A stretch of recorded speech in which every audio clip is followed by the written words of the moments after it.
The Gambler, Chapter 5. Yes, she had been extraordinarily meditative. Yet, on leaving the table, she immediately ordered me to accompany her for a walk.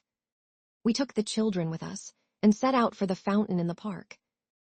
I was in such an irritated frame of mind that in rude and abrupt fashion I blurted out a question as to why our Marquis de Griers had ceased to accompany her for strolls or to speak to her for days together. Because he is a brute, she replied in rather a curious way. It was the first time that I had heard her speak so of de Griers. Consequently, I was momentarily awed into silence by this expression of resentment. Have you noticed, too, that today he is by no means on good terms with the general? I went on. Yes, and I suppose you want to know why, she replied with dry captiousness. You are aware, are you not, that the general is mortgaged to the Marquis with all his property. Consequently, if the general's mother does not die, the Frenchman will become the absolute possessor of everything which he now holds only in pledge. Then it is really the case that everything is mortgaged. I have heard rumors to that effect, but was unaware how far they might be true. Yes, they are true. What then? Why, it will be a case of farewell, Emile. Blanche, I remarked, for in such an event she would never become Madame General. Do you know, I believe the old man is so much in love with her that he will shoot himself if she should throw him over. At his age, it is a dangerous thing to fall in love. Yes, something I believe will happen to him, assented Paulina thoughtfully. And what a fine thing it all is, I continued. Could anything be more abominable than the way in which she has agreed to marry for money alone? Not one of the decencies has been observed. The whole affair has taken place without the least ceremony. And as for the grandmother, what could be more comical, yet more dastardly, than the sending of telegram after telegram to know if she is dead? What do you think of it, Paulina Alexandrovna? Yes, it is very horrible, she interrupted with a shudder. Consequently, I am the more surprised that you should be so cheerful. What are you so pleased about? About the fact that you have gone and lost my money. What? The money that you gave me to lose. I told you I should never win for other people, least of all for you. I obeyed you simply because you ordered me to, but you must not blame me for the result. I warned you that no good would ever come of it. You seem much depressed at having lost your money. Why do you need it so greatly? Why do you ask me these questions? Because you promised to explain matters to me. Listen. I am certain that, as soon as ever I begin to play for myself, and I still have 120 gulden left, I shall win. You can then take of me what you require. She made a contemptuous grimace. You must not be angry with me, I continued, for making such a proposal. I am so conscious of being only a nonentity in your eyes that you need not mind accepting money from me. A gift from me could not possibly offend you. Moreover, it was I who lost your gulden. She glanced at me, but, seeing that I was in an irritable, sarcastic mood, changed the subject. My affairs cannot possibly interest you, she said. Still, if you do wish to know, I am in debt. I borrowed some money and must pay it back again. I have a curious, senseless idea that I am bound to win at the gaming tables. Why I think so I cannot tell, but I do think so, and with some assurance. Perhaps it is because of that assurance that I now find myself without any other resource. Or perhaps it is because it is so necessary for you to win. It is like a drowning man catching at a straw. You yourself will agree that, unless he were drowning, he would not mistake a straw for the trunk of a tree. Paulina looked surprised. What? She said. Do not you also hope something from it? Did you not tell me again and again, 2 weeks ago, that you were certain of winning at roulette if you played here? And did you not ask me not to consider you a fool for doing so? Were you joking? You cannot have been, for I remember that you spoke with a gravity which forbade the idea of your jesting. True, I replied gloomily. I always felt certain that I should win. Indeed, what you say makes me ask myself, why have my absurd, senseless losses of today raised a doubt in my mind? Yet I am still positive that, so soon as ever I begin to play for myself, I shall infallibly win. And why are you so certain? To tell the truth, I do not know. I only know that I must win, that it is the one resource I have left. Yes, why do I feel so assured on the point? Perhaps because one cannot help winning if one is fanatically certain of doing so. Yet I dare wager that you do not think me capable of serious feeling in the matter. I do not care whether you are so or not, answered Polina with calm indifference. Well, since you ask me, I do doubt your ability to take anything seriously. You are capable of worrying, but not deeply. You are too ill-regulated and unsettled a person for that. But why do you want money? Not a single one of the reasons which you have given can be looked upon as serious.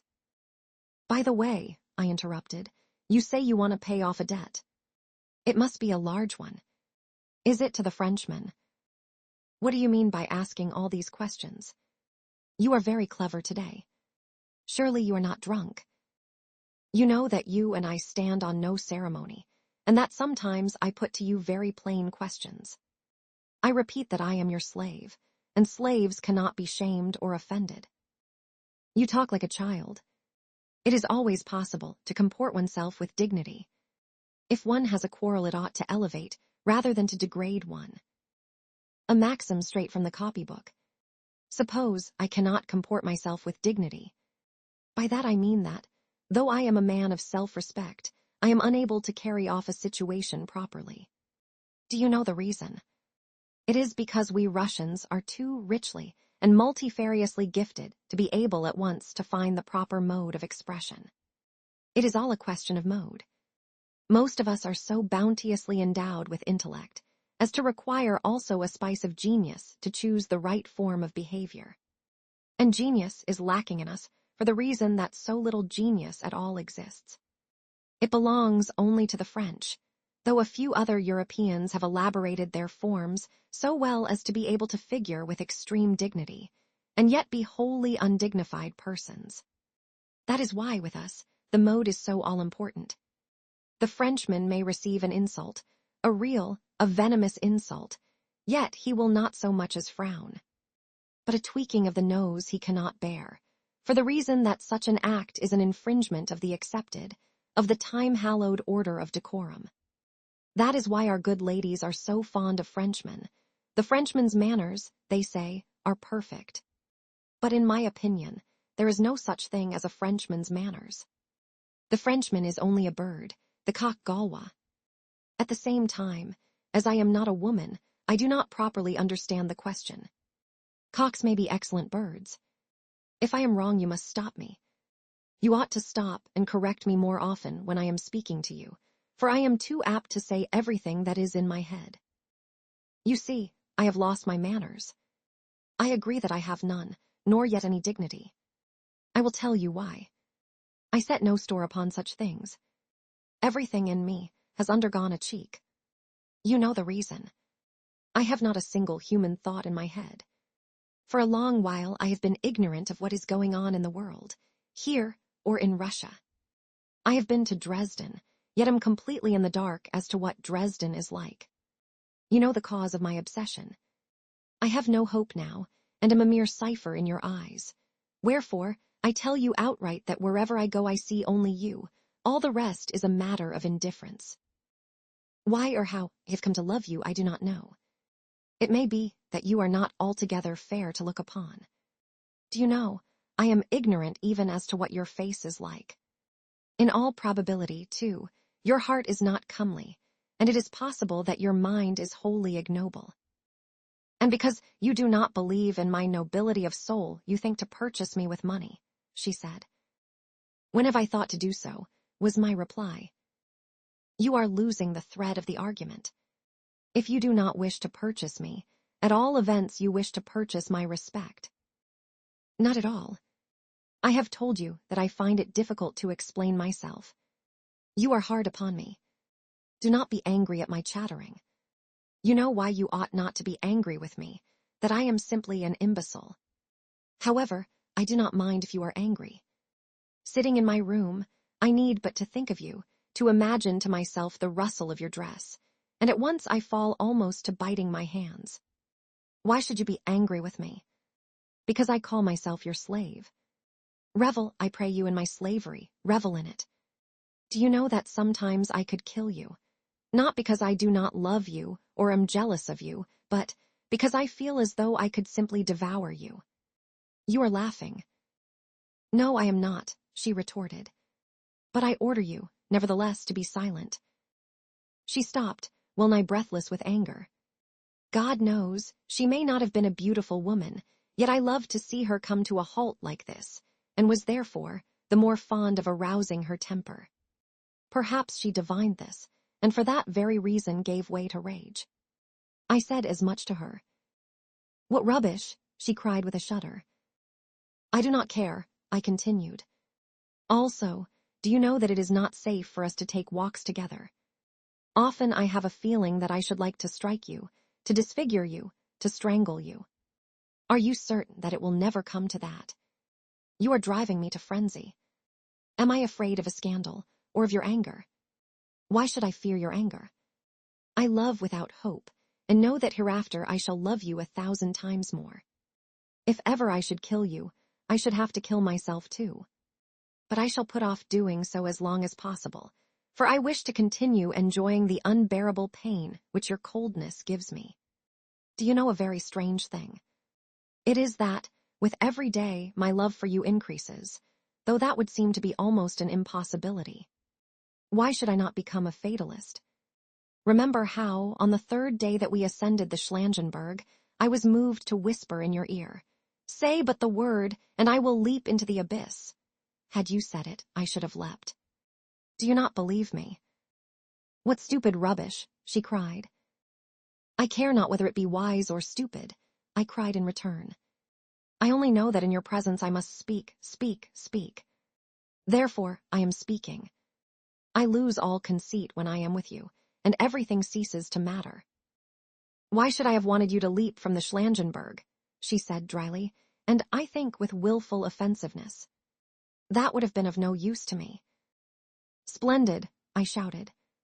I know well that you must have used the words, of no use, in order to crush me. I can see through you.